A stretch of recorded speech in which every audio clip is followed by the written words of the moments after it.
environmental challenges that we're facing today, changing the nature of the money we use is where we have to start. Right now, we have a problem. More than 97% of all the money in our economy is created by banks when they make loans. Most of this money goes into house price bubbles and gambling on financial markets.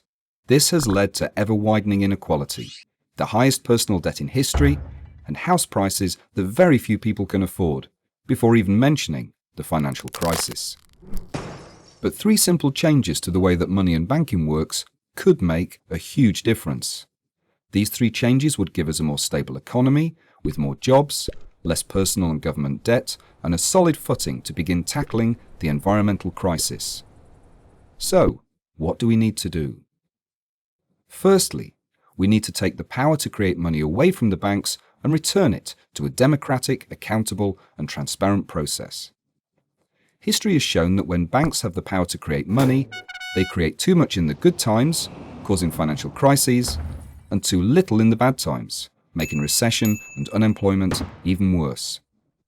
They put most of the money that they create into house price bubbles and financial speculation, and only a small amount into businesses outside the financial sector. We simply don't think that we can trust banks, who are hardwired to chase short-term profits, with something as powerful as the ability to create money. And it's not enough to regulate them. Regulators have repeatedly failed to keep banks under control.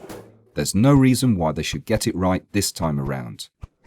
But we can't trust politicians with the keys to the printing press any more than we can trust the big banks.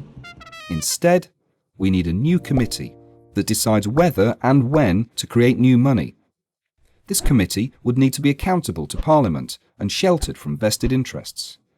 They would ensure the right amount of money is created, not enough to cause bubbles in a financial crisis, but not so little that it causes a recession. Secondly, we want to see money created free of debt. Right now, banks create money when they make loans, which means that for every pound in your bank account, someone else must be a pound in debt.